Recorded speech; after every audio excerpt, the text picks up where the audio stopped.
Merhaba arkadaşlar, ben Sümeyra. Kanalıma hoş geldiniz. Bugün sizinle bu kiraz çiçeği tokanın yapımını paylaşacağım. Uzun zamandır paylaşım yapmamıştım. Bu modelle geri döndüm. Şimdi size malzemeleri göstereceğim. Öncelikle tığımız. Biliyorsunuz ben 1,75 numara kullanıyorum.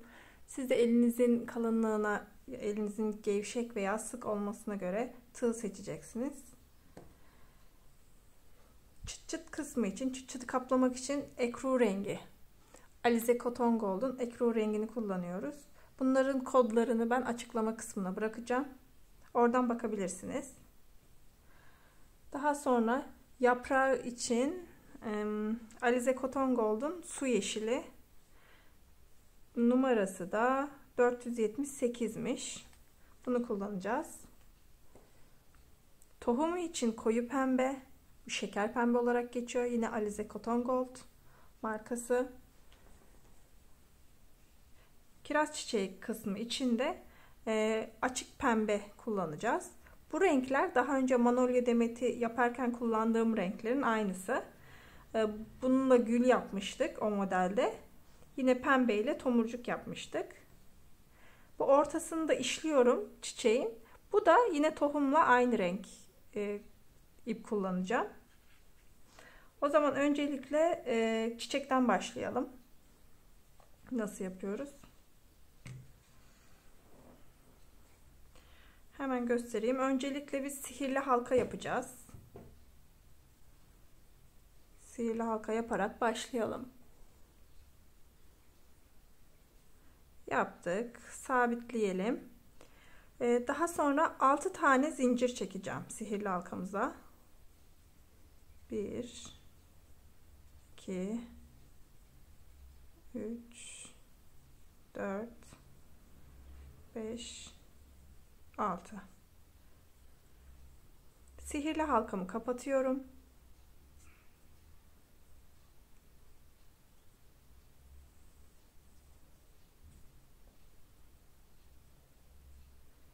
Daha sonra sabitliyorum. İlk yaptığım zincire batıyorum tığımı ve bu şekilde kapatıp sabitlemiş oluyorum. Şimdi yapraklarını yapacağız. Gördüğünüz gibi 6 tane yaprağı olacak. Yani her yuvaya bir yaprak yapacağız. 2 zincir çekerek başlıyorum. 1 ve 2. 2 zincir çektikten sonra hemen bir kere tığıma doluyorum ipe. Ve ilk yuvaya batıyorum. 2 defa da çıkarıyorum. 1 2. Daha sonra tığıma 2 defa ip doluyorum. Bu sefer aynı yuvaya batacağım yine ve 3 defa da çıkaracağım. Gördüğünüz gibi ortasında üçledik. Şimdi yine bir kere doluyorum ipi. Aynı yuvaya batıyorum.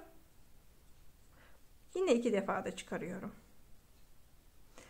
Daha sonra 2 zincir çekiyorum. Aynı yuvaya batırıp yaprağımı tamamlamış oluyorum. İlk yaprağı bu şekilde yaptık. Uçlarındaki sivriliği veren, yani bu uçlarında oluşan hafif sivriliği veren şey orta kısmına 3 defa da çıkarıyor olmam. Yani 2 dolayıp 3 defa da zincir çıkardım. Bu veriyor. Şimdi yine 2 zincir çektik. Sıradaki yaprağı yapacağız. Yine bir kere doladık. Ve ikinci yuvaya batıyorum. Zincirimi 2 defa da çıkarıyorum. Daha sonra 2 defa doluyorum ipimi tığa. Bu defa 3 defa da çıkarıyorum. Şimdi yine bir kere dolayıp 2 defa da çıkarıyorum. 2 kere zincir çekiyorum ve aynı yuvaya batıp ikinci yaprağı da bitiriyorum. Tüm yaprakları bu şekilde devam edeceğiz. 6 tane yuva olduğu için 6 tane yaprak yapacağız. Yine ben sıradakine geçtim.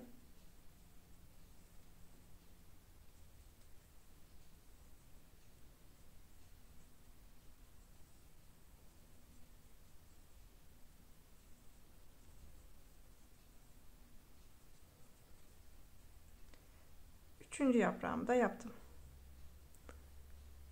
Gördüğünüz gibi. Şimdi dördüncü yaprağa geçeceğiz. 1, 2 zincir. Yine bir kere doladım.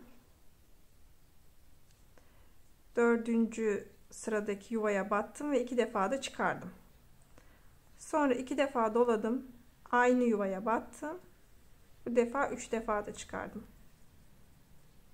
Sonra yine bir kere doladım. İpimi tığa. Aynı yuvaya battım. 2 defa da çıkardım. Daha sonra 2 zincir çektim. Aynı yuvaya battım.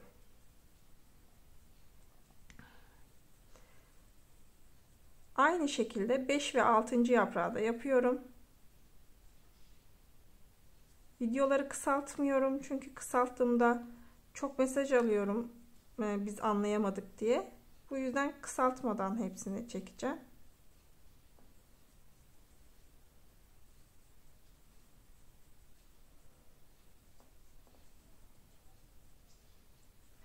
Beşinci yaprağı da yaptım. 6. yaprağa geçiyorum. 2 zincir çektim yine. Bir kere doladım. Sıradaki yuvaya battım. 2 defa da çıkardım. Sonra 2 kere doladım. İpimi tığa. 3 defa da çıkarıyorum. Sonra bir defa dolayıp yine 2 defa da çıkarıyorum. Daha sonra 2 zincir çekiyorum ve bitiriyorum. Ve bitti. İpimi gevşettim. Kestim.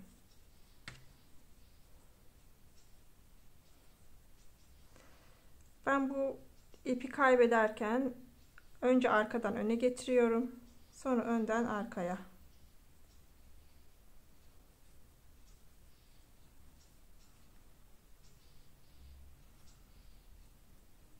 Daha sonra arkada bağlıyorum.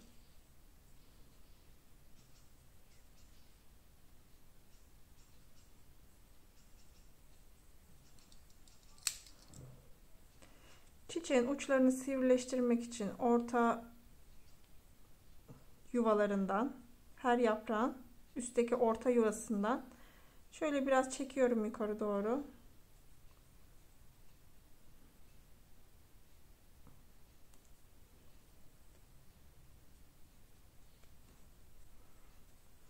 Evet, bu şekilde daha çok benzemiş oldu. Şimdi ortasını işleyeceğiz. Ortasını işlemek için daha önceki videolarımda görmüşsünüzdür. Bu şekilde küt bir iğneye ihtiyacımız var. Bunlar genelde etamin iğnesi olarak kullanılır. Kalan iple işleyeceğim için bu iğneyi kullanıyorum. İpimi deliğinden geçiriyorum. Şeker pembe iple yapıyorum. Bir düğüm atıyorum. Düğümü attım. Çiçeğimi alıyorum ve ortasından geçiriyorum ipi. Sonra bütün yaprakların ortasına teker teker batacağım. Öncelikle ilk yaprağa batayım. Tam ortada 3 tane 3 kerede çıkardığımız zincir var. Onun ortasından batıyorum. Sonra yine ortadan geri geliyorum. İkinci yaprağın ortasından batıyorum. Yine ortadan çıkarıyorum. Üçüncü yaprağın ortasından batıyorum.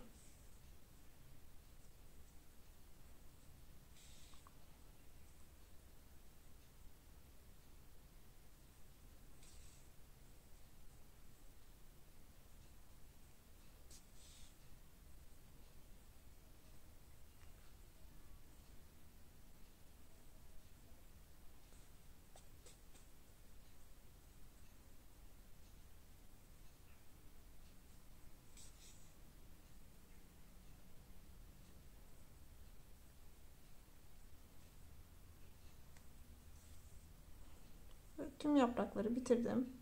Yine ortaya geliyorum. Bu defa ortasına tomurcuk yapacağım, bir tane tohum. 2 kere doluyorum iğneye. Aynı yere batıp çıkarıyorum.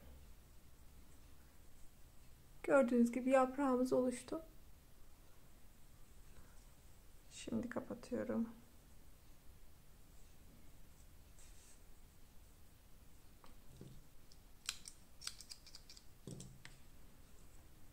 Çiçeğimizi yaptık.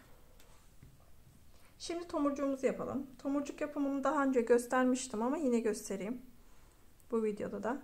Yine bir sihirli halka yapacağız. Yaptık sihirli halkamızı. Hemen sabitleyelim. Daha sonra 3 zincir çekeceğiz. 1, 2, 3. Hiçbir başka işlem yapmadan direkt batıyorum sihirli halkaya ve çıkarıyorum. Bunu 4 defa yapacağım. 1, 2, 3, 4 ve kapattım. Hepsinin ortasından geçirdim ve bir zincirle sabitledim. Bu yapraktan 3 tane yapacağım. Şimdi hiç zincir çekmeyeceğim. Yine direkt sihirli halkanın içinden ipimi geçirerek başlıyorum. 1, 2, 3, 4. İpi yine alıyorum ve tüm iplerin ortasından geçirip bitiriyorum. Şimdi 3. 1, 2, 3, 4. İpimi aldım. Tüm iplerin ortasından geçirdim ve bitirdim. Genişletiyorum son ilmeği. Sihirli halkayı sıkıyorum. Sonra kalan ipi toparlıyorum. Küçültüyorum. Ve yaptığım yaprakların içine sıkıştırıyorum. Şimdi bu yaprakları kapatacağım için ip içinde görünmeyecek. Sonra genişlettiğim ilmeği yeniden daraltıyorum. Ve ilk yaptığım yaprağın ilk zinciri var. Bu ilk zincire batıyorum. İlk zincirin ilmeğine ve direkt çıkarıyorum ilmeği. Daha sonra ikinci yaptığım yaprak vardı. Onun ilmeğine batıyorum. Yine ipi oradan çıkarıyorum. İkisinin ortasından. Sonra üçüncü yaptığım ilmeğin ortasına batıyorum ve yine çıkarıyorum. Modele sabitleyebilmek için 5 tane zincir çekeceğim. Çektim, ilmeği gevşettim ve kestim. Bu da tomurcuğumuz. Tomurcuğumuz da bitti. Şimdi sırada yaprağımız var. Yaprağımız minik bir yaprak. Bu yüzden 7 zincirle başlıyorum. 1, 2, 3, 4, 5, 6, 7. 7 zincir çektikten sonra 6. zincire, yani 6. zincirin ilmeğine batıyorum. Bir kere çıkarıyorum. Bir tane sık iğne yapmış oluyorum. Bir sık iğne yaptım.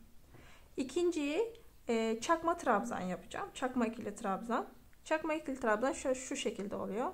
Bir kere doluyorsunuz ipi. 5. sıraya batıyorsunuz. Yine bir ilmek çıkarıyorsunuz buradan. Ve bu defa 3 zinciri birden tek ilmekle geçiriyorsunuz. Bu da çakma ikili trabzan oluyor. Daha sonra son 2 zincir kalana kadar hep ikili trabzan yapacağım. Yani sıradaki 3 zincire daha ikili trabzan yapıyorum. Yani bu sefer zinciri 2 defa da çıkarıyorum. 1, 2. 1, 2.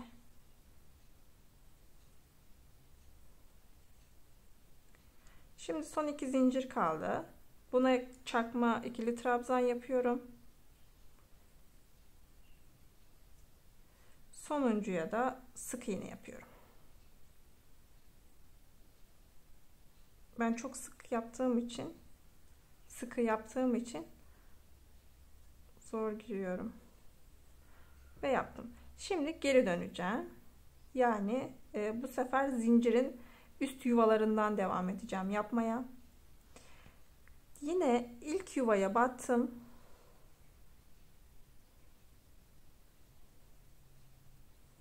Bir sık iğne yaptım. Bir kere tığıma ipi doladım. Sıradaki yuvaya battım. Bir ilmek daha çıkardım. Üçünü birden geçiriyorum. Şimdi 3 tane ikili trabzan yapacağım.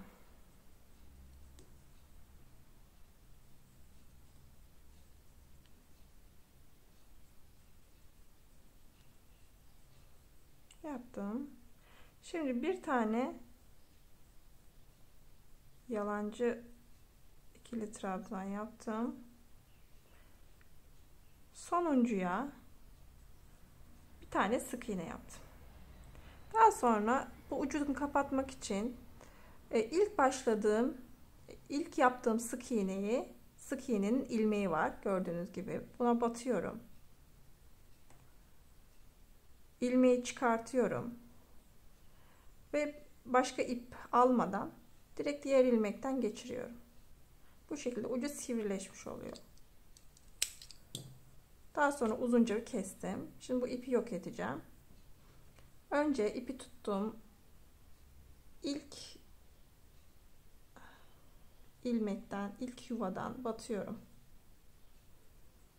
İpi arkadan tığla öne doğru çıkarıyorum. Daha sonra ikinci yuvaya batıyorum. Bu sefer arkadan batıyorum yuvaya. Yine ipi tığ yardımıyla arkaya geçiriyorum. Bu şekilde ip yok oldu. Daha sonra arkada sabitliyorum.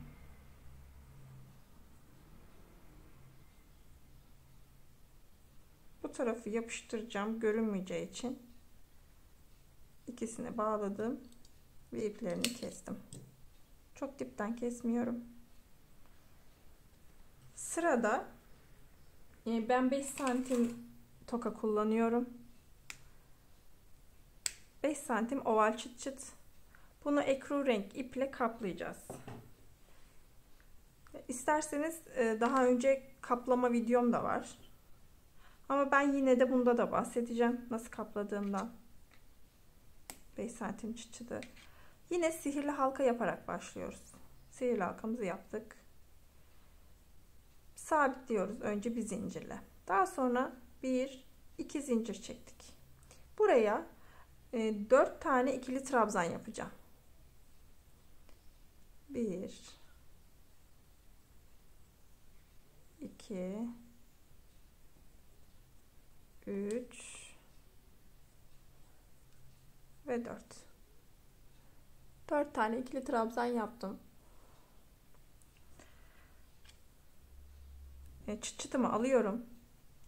Çıt çıtın dilinden üst taraftan sokuyorum bu şekilde ve sihirli halkayı dilinden geçirdim. Şu ilmeğimi genişletiyorum sökülmesin diye. Daha sonra sihirli halkamı küçültüyorum, sıkıyorum ve buraya sabitlenmiş oldu. Sonra ilmeğimi, tığımı soktum ve sık iğne yaparak tüm çevresini dolaşıyorum.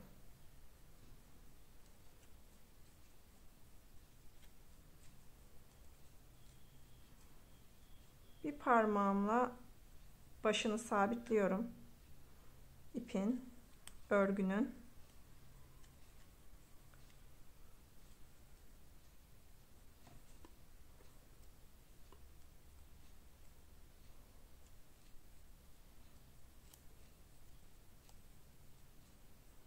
Gevşek olmaması için ben biraz daha gayret gösteriyorum. Çok gevşek sevmiyorum çünkü.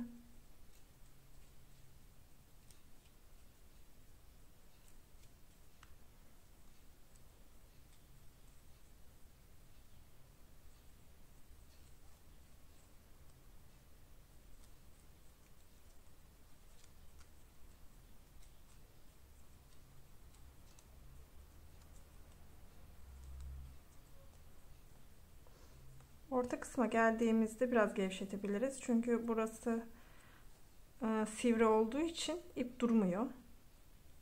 Biraz daha gevşek örüyorum.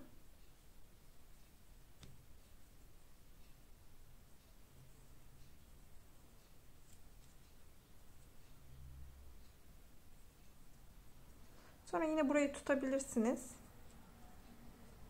Ve sık sık örmeye devam edebilirsiniz.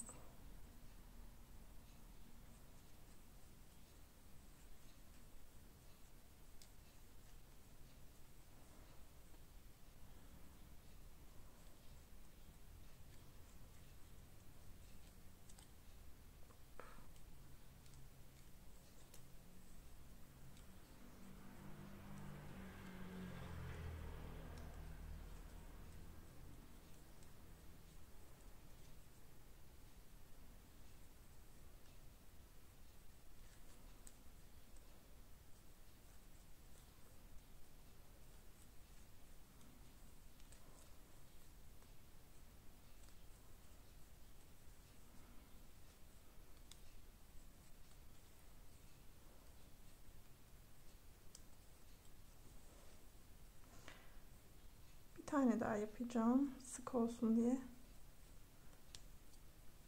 Şimdi birleştireceğim.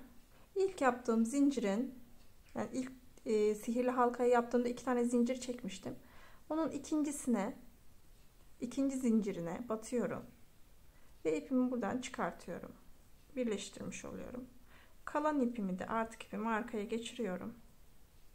Çıt çıtımı kapattım. Şimdi fırfır kısmını yapacağım.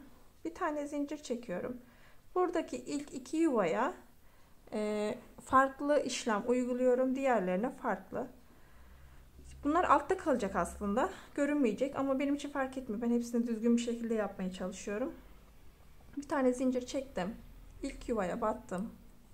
Bir sık iğne yaptım. Daha sonra aynı yuvaya yeniden batıyorum.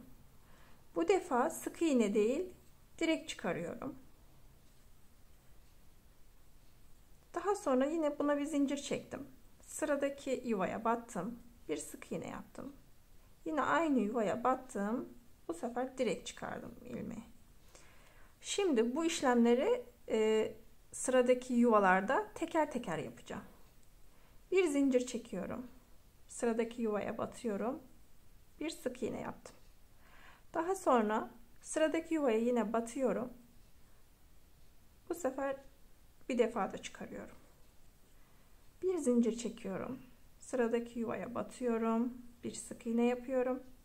Daha sonra yine sıradaki yuvaya batıp direkt çıkıyorum. Fırfır oluşmuş oluyor gördüğünüz gibi. Bunu bütün ilmeklere ya da çok sık yaptıysanız birer ilmek atlayarak da yapabilirsiniz.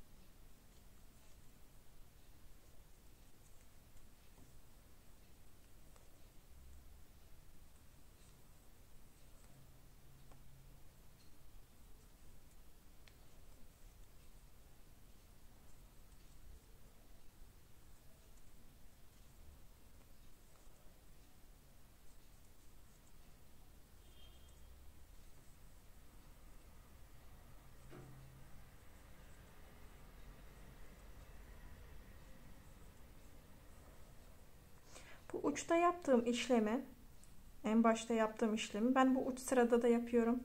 Burada 2 tane zincir var. Bu zincirlere de batıyorum.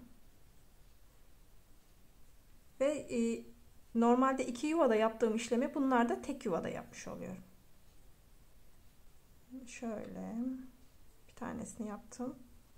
İkincisinde bir zincir çektim. Bu sıradaki yuvaya battım, uçtaki yuvaya.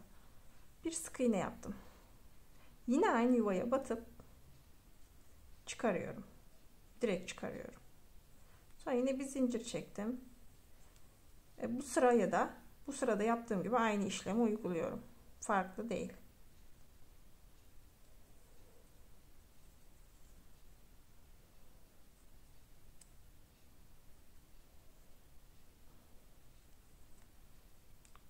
karıştırıyorum.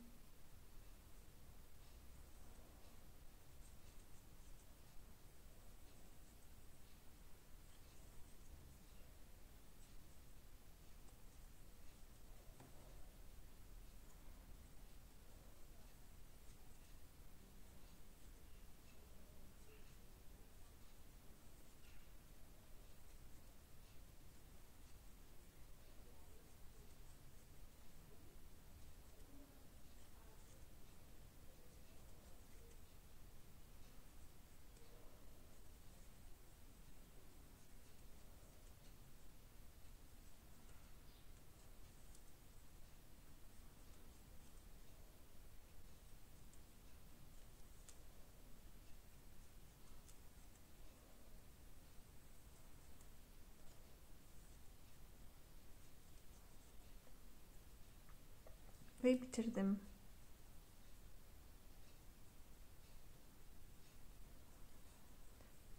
Şimdi ipimi gevşettim ve kestim. Bu ipi yine önce öne geçirerek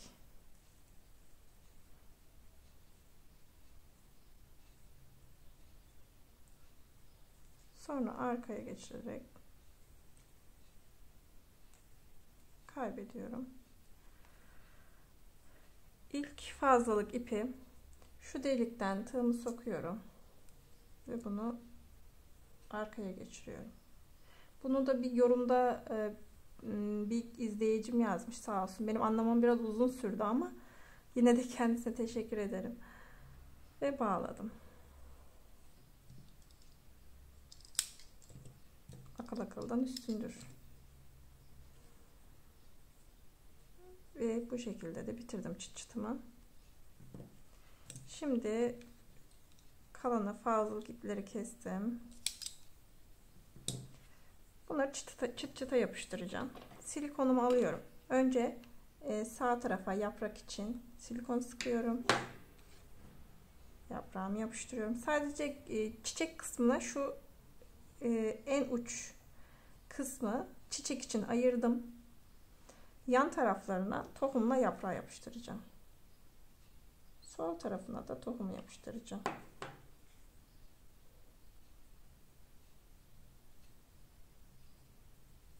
Evet. Orta kısmına sıkıyorum şimdi silikon. Şimdi kiraz çiçeğini yapıştıracağım.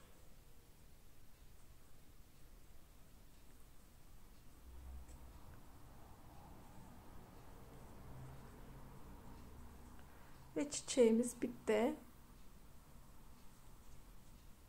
Siz de hemen yapıp benim Instagram sayfamda beni etiketleyebilirsiniz. Sonuna kadar izlediğiniz için çok teşekkür ederim. Beğendiyseniz beğen butonuna basabilirsiniz. Sıradaki videolar için de abone olup zil butonuna basabilirsiniz. Yeniden teşekkürler.